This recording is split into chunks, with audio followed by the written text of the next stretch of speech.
ముందుకు రావడానికి కానీ కార్యకర్తల ముందు మాట్లాడడం కానీ చెప్పడానికి ఏమీ లేదండి. గతంలో చంద్రబాబు నాయుడు గారు 23 వచ్చిన ఆయన ఎప్పుడు వస్తారు? ఆయన ఎవరన్నా చనిపోతే ఏదన్నా జరిగితే అక్కడికి వస్తారు రాజకీయం చేయడానికి.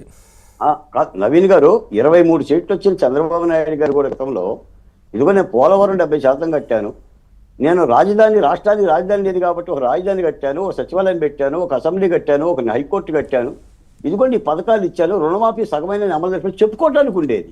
ఇప్పుడు జగన్మోహన్ రెడ్డి గారు చెప్పుకోవటానికి ఏమని చెప్పండి సార్? ఆ నవరత్నాలు ఆ బటన్ నొక్కుంటుంది తప్ప, నేను బటన్ నొక్కాను మీకు డబ్బులు పడ్డాయి, నేను బటన్ నొక్కాను మీకు డబ్బులు పడ్డాయి తప్ప పోలవరం గురించి మాట్లాడగలరా? రాజధాని గురించి మాట్లాడగలరా? జాబుల గురించి మాట్లాడగలరా? ఉద్యోగాల గురించి మాట్లాడగలరా? పరిశ్రమల గురించి మాట్లాడగలరా? ఎక్కడైనా ఏదైనా ఉందా? ఇప్పుడు ఆ రోజున 151 సీట్లు నీకు ఇచ్చారు అంటే, అయ్యా జగన్మోహన్ రెడ్డి గారు చంద్రబాబు నాయుడు గారి కంటే మంచి పరిపాలన చేయవయ్యా అని చెప్పేసి బాధ్యత నీ మీద పెట్టారు. నువ్వేం చేసావు? రాగానే అసలు చంద్రబాబు నాయుడు గారిని ఆయన పార్టీలు లేకుండా చేద్దామని చెప్పేసి పంతం కట్టావు. అచ్చెన్నాయుడు గారిని వేధించావు, దేవినేని ఉమాని వేధించావు, కొల్లు రవీంద్రని వేధించావు. అసలు వేధించిన వాళ్ళు ఎవరు? మొన్న అసెంబ్లీలో కేసులు లేని ఎమ్మెల్యేలు చేతులు ఎత్తున్నట్టు ఒక్కడు కేసు లేని అందరూ కేసులు ఉన్నాయని చేతులు ఎత్తేశారు. ఒక్క ఎమ్మెల్యే స్పీకర్తో సహా ముఖ్యమంత్రితో సహా జగన్మోహన్ రెడ్డి గారి పరిపాలనలో కేసులు పెట్టబడ్డ వాళ్ళే తప్ప కేసులు లేని వాళ్ళు చేయించండి. ఈ రోజున జగన్మోహన్ రెడ్డి గారు బయటకు వస్తున్నారండి, సభలు మాత్రం సమావేశం పెడుతున్నారు. ఒక్క రాయన్న పడుతుందండి, ఒక్క రాయి.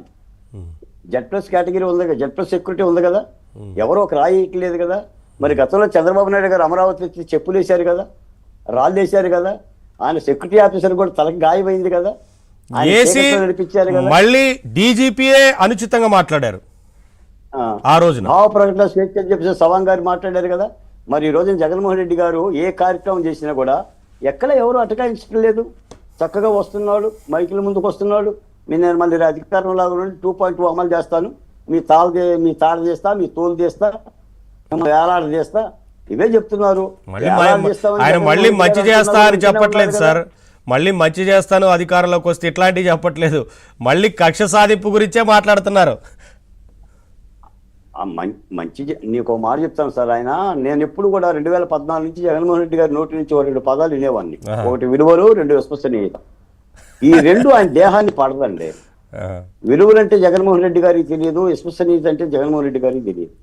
ఎందుకంటే మేము పాత్రికేయ వృత్తిని కూడా వదిలేసి, మా పత్రికలను కూడా మూసేసి, జీవితాలను ఆర్థికంగా ధ్వంసం చేసుకొని, ఇంతమంది 30,000 మంది రైతులు ఇచ్చిన ఈ రాజధాని లేకుండా పోతే ఈ రాష్ట్రం ఏమైపోతుంది, నా బిడ్డల భవిష్యత్తు ఏమైపోతుంది, అక్కడ భూములు ఇచ్చిన ఎస్సీలు ఎస్టీల యొక్క భౌతమ్యం ఏమైపోతుందని చెప్పని మా జీవితాలను కూడా పణం పెట్టి ఒక విధంగా చెప్పాలంటే మేము ఉద్యమాలు చేశాం.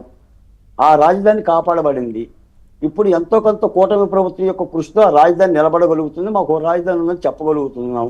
రేపు ఆ రాజధాని అనే చెట్టుకు 4 కాయలు కాస్తే ఆ 4 కాయలు చంద్రబాబు నాయుడు గారి పిల్లలేం తినరు కదా, లోకేష్ గారు దైవాంశం తినడు కదా, ఈ రాష్ట్రంలో ప్రజలు తింటారు కదా, రాష్ట్ర ఆదాయం పెంచే ప్రయత్నమే కదా. మళ్ళీ ఆ పోలవరం పనులు కాస్త చురుగ్గా చదువుతున్నాయి. నిన్ననే 2019కు ముందు పోలవరం ఎస్సీగా పనిచేసిన రమేష్ గారు కలిశారు. ఆయన చెప్తున్నాడండి, ఆ రోజున డయాఫ్రమ్ వాళ్ళు దెబ్బతింటానికి కారణం కేవలం ఆనాటి రాష్ట్ర ప్రభుత్వం పట్టించుకోవాల్సిన స్థితిలో పట్టించుకోలేదు, డయాఫ్రమ్ వాళ్ళు పని చేయలేదు. మొదటి వరద వచ్చింది, రెండో వరద వచ్చింది, రెండో వరదకి మొత్తంగా డయాఫ్రమ్ వాళ్ళకి సంబంధించిన కింద లోతట్టు మొత్తం కూడా వాటర్ కొట్టేసింది. అందుకని చెప్పేసి మళ్ళీ డయాఫ్రమ్ వాళ్ళు కొత్త డయాఫ్రమ్ వాళ్ళు నిర్మించాల్సి వచ్చింది. అంటే నువ్వు గద్దెలు ఎక్కిన దగ్గర నుంచి కూడా తెలుగుదేశం పార్టీని ఎలా చేద్దాం. నేను ఒక మాట కూడా చెప్తాను సార్, ఇందులో ఈ డిబేట్లో చౌదరి గారు ఉన్నారు. ఆంధ్రప్రదేశ్ ఒక్క చౌదరి కూడా ఆ 5 ఏళ్ళు కూడా నివసించడానికి భయపడ్డారండి, పారిపోయారు సార్.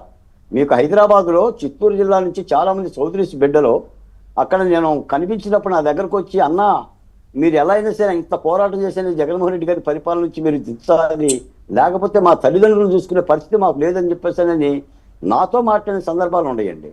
కొన్ని 100 మంది మీద కేసులు పెట్టారు. నాకు తెలిసి విజయవాడలో తెలుగుదేశం పార్టీ కార్యకర్త కన్ను తీసేశారు, మరో కార్యకర్త చేతులు ఎరగొట్టేశారు, పీకల కోశారు. అసలు స్వేచ్ఛ ఉంది సార్.